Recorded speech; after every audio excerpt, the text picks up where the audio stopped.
अस्सलाम वालेकुम प्यारे बच्चों, मैं फॉरवर्ड पब्लिक स्कूल की तरफ से आप सबको खुश आमदीद कहती हूँ। मेरा नाम सदफ फरीद है और मैं आपकी जमात हफ्तम की इस्लामियात की टीचर हूँ। आज हम मियाद अव्वल बाब सोम सीरत तैयबा में सबक नंबर 1 फ़तह मक्का सफ़ा नंबर 28 से 29 हिस्सा अव्वल की वजाहत करेंगे। ये सबक थोड़ा तवील है, इसलिए हमने इसको 2 हिस्सों में तकसीम किया है। हिस्सा अव्वल के बारे में हम आपको इस क्लास में पढ़ाएंगे, इंशाल्लाह हिस्सा दोम के बारे में हम आपको अगली क्लास में पढ़ाएंगे। अब हम अपने सबक की तरफ आते हैं। सफ़ा नंबर 28 बाब सोम सीरत तैयबा में सबक नंबर 1 है फ़तह मक्का। प्यारे बच्चों, बराए मेहरबानी अपनी पेंसिल अपने हाथ में लें और मुश्किल अल्फाज के मानी साथ साथ लिखते जाएं। सबसे पहले है असबाब। रसूल अकरम सल्लल्लाहु अलैहि वसल्लम और कुरैश मक्का के दरमियान हुदैबिया के मकाम पर जो सुलह हुई थी वो ज़्यादा अरसे तक कायम ना रह सकी। कुरैश ने अपने हलीफ कबीला बनु बकर के साथ मिलकर मुसलमानों के हलीफ कबीला बनु ख़ज़ा पर हमला कर दिया। हलीफ का मतलब है दोस्त। और जब उन्होंने ख़ास हरम शरीफ में पनाह ली, हरम शरीफ खाना काबा, तो वहाँ भी उन्हें ना छोड़ा और बेबाकी से कत्ल किया। बेबाकी का मतलब है बेदर्दी, जिस पर कबीला ख़ज़ा के चंद सरदार रसूल अकरम सल्लल्लाहु अलैहि वसल्लम की खिदमत में शिकायत लेकर पहुँचे और मुसलमानों से कुरैश की ज़्यादती का बदला लेने की दरख्वास्त की। दरख्वास्त का मतलब है गुजारिश। पहले पैराग्राफ में बताया गया है रसूल अकरम सल्लल्लाहु अलैहि वसल्लम और कुरैश मक्का के दरमियान हुदैबिया के मकाम पर जो सुलह हुई थी ये ज़्यादा अरसे तक ना रह सकी। कुरैश ने अपने हलीफ कबीला बनु बकर के साथ मिलकर मुसलमानों के हलीफ कबीले बनु ख़ज़ा पर हमला कर दिया। बनु ख़ज़ा बेखबर थे, इसलिए उनको मजबूरन खाना काबा में पनाह लेनी पड़ी और बनु बकर ने खाना काबा में भी घुसकर बेदर्दी से लोगों का खून बहाया। बनु ख़ज़ा नबी पाक सल्लल्लाहु अलैहि वसल्लम के पास पहुँचे और सारा वाक़या उनको बयान किया। अपनी ज़्यादती का बदला लेने की गुजारिश नबी पाक सल्लल्लाहु अलैहि वसल्लम से की। वाक़यात की तरफ आते हैं। रसूल करीम सल्लल्लाहु अलैहि वसल्लम 10,000 का लश्कर लेकर 10 रमज़ानुल मुबारक सन 8 हिजरी को मक्का मुकर्रमा की तरफ रवाना हो गए। हिजरी का मतलब है जब नबी पाक सल्लल्लाहु अलैहि वसल्लम मक्के से मदीना हिजरत फरमा गए, उनके बाद के दौर को हिजरी कहा जाता है। आप सल्लल्लाहु अलैहि वसल्लम और सहाबा कराम रज़ियल्लाहु ताला अन्हुम रोज़े से थे। मगरिब के वक्त मकाम कदीद पर पहुँचे तो रोज़ा अफ्तार किया, फिर रवाना हुए और मक्का के करीब मर्रुज़ ज़हरान पर पहुँचकर क़याम किया। क़याम का मतलब है ठहरना। कुरैश को खबर मिली कि मुसलमान उनके सर पर आ पहुँचे हैं, तो उनके सबसे बड़े सरदार अबू सुफियान अपने चंद साथियों के साथ इस खबर की तहकीक के लिए निकले और देखा कि मैदान इंसानों से भरा हुआ है। तहकीक का मतलब है छानबीन, और सारी फ़िज़ा आग के शोलों से रोशन थी। फ़िज़ा का मतलब है हवा। वो इस कदर तादाद में मुसलमानों को देखकर सहम गए और हक्का बक्का रह गए। सहम का मतलब है डर, हक्का बक्का का मतलब है हैरान। इस पैराग्राफ में बताया गया है रसूल करीम सल्लल्लाहु अलैहि वसल्लम 10,000 का लश्कर लेकर मक्का मुकर्रमा रवाना हुए।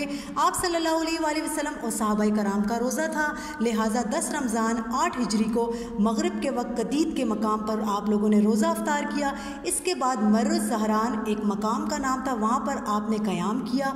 कुरैश मक्का को इस बात की खबर हो गई कि मुसलमान करीब आ गए हैं, तो उनके सरदार अबू सुफियान अपने चंद साथियों के साथ इस खबर की छानबीन करने के लिए निकले, तो देखा मैदान में हर तरफ मुसलमान हैं। इतनी ज़्यादा तादाद में मुसलमानों को देखकर वो लोग डर गए। अगला पैराग्राफ है, इसी हालत में इस्लामी लश्कर के पहरेदारों ने उन्हें देख लिया। पहरेदारों का मतलब है चौकीदारों, और पकड़कर रसूल करीम सल्लल्लाहु अलैहि वसल्लम की खिदमत में पेश किया। हज़रत उमर फ़ारूक रज़ियल्लाहु ताला अन्हु ने अबू सुफियान को देखते ही तलवार म्यान से निकाली और कहने लगे, म्यान का मतलब है तलवार रखने का ग़िलाफ़। या रसूलुल्लाह सल्लल्लाहु अलैहि वसल्लम, इजाज़त दीजिए कि आज खुदा के इस दुश्मन की गर्दन उड़ा दूँ। अबू सुफियान जो अब तक नबी करीम सल्लल्लाहु अलैहि वसल्लम का सबसे बड़ा दुश्मन और कुरैश की तकरीबन तमाम मार्कों में उनकी फ़ौज का सिपा सालार था। मार्कों का मतलब है जंगों, सिपा सालार का मतलब है सरदार या रहनुमा। उन्हें रहमत आलम ने हज़रत अब्बास रज़ियल्लाहु ताला अन्हु की सिफारिश पर माफ़ फरमा दिया।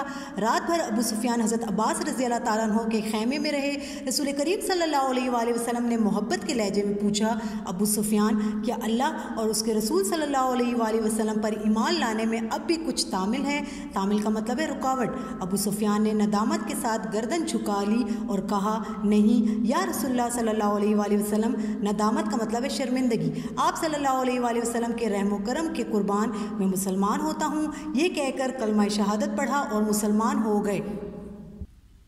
इस पैराग्राफ में बताया है, इसी लश्कर में मुसलमानों के पहरेदारों ने अबू सुफियान को देख लिया और नबी पाक सल्लल्लाहु अलैहि वसल्लम के पास ले गए। हज़रत उमर फ़ारूक रज़ी अल्लाह ताला अन्हु ने म्यान से तलवार निकाली और कहने लगे, या रसूलुल्लाह सल्लल्लाहु अलैहि वसल्लम, अगर आप मुझे इजाज़त दें तो आज खुदा के इस दुश्मन की गर्दन उड़ा दूँ। अबू सुफियान अब तक का नबी करीम सल्लल्लाहु अलैहि वसल्लम का सबसे बड़ा दुश्मन था।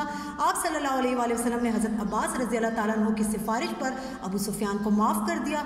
अबू सुफियान से नबी अकरम सल्लल्लाहु अलैहि वसल्लम ने सुबह इंतहाई नर्म लहजे में पूछा, अल्लाह और उसके रसूल पर ईमान लाने में अब भी कोई रुकावट है?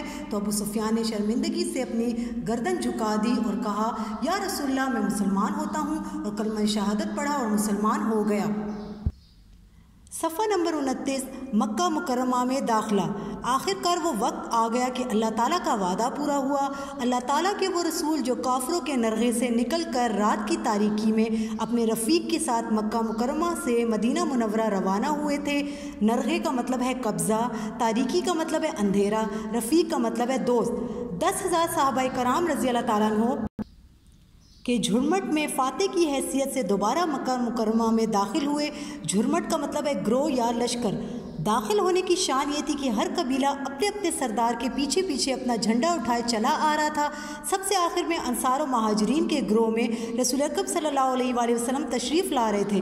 ग्रोह का मतलब है लश्कर। आप सल्लल्लाहु अलैहि वसल्लम अपनी ऊँटनी कस्वा पर अपने खादिम ज़ादा हज़रत उसामा बिन ज़ैद रज़ी अल्लाह ताला अन्हु के साथ सवार थे। आप सल्लल्लाहु अलैहि वसल्लम की गर्दन मुबारक रब्बुल इज़्ज़त की बारगाह में झुकी हुई थी, बारगाह दरबार, और आप सल्लल्लाहु अलैहि वसल्लम फरमा रहे थे, अल्लाहुम्मा इन्नल ऐशा ऐशल आखिरते। तर्जुमा, ए मेरे अल्लाह, आखिरत की ज़िंदगी ही असली ज़िंदगी है। 20 रमज़ान 8 हिजरी को जुम्मे के दिन नबी करीम सल्लल्लाहु अलैहि वसल्लम ने हुक्म दिया कि फ़ौज मुख्तलिफ़ रास्तों से शहर में दाखिल हो और इन हिदायत की पाबंदी करे। इस पैराग्राफ में बताया गया है, आखिरकार वो वक्त आ गया, अल्लाह का वादा पूरा हुआ। अल्लाह के वो रसूल जो काफरों के कब्ज़े से निकलकर रात के अंधेरे में अपने दोस्त के साथ मक्के से मदीना रवाना हुए थे, 10,000 सहाबाए कराम के लश्कर में फ़ाते की हैसियत से दोबारा मक्के में दाखिल हुए।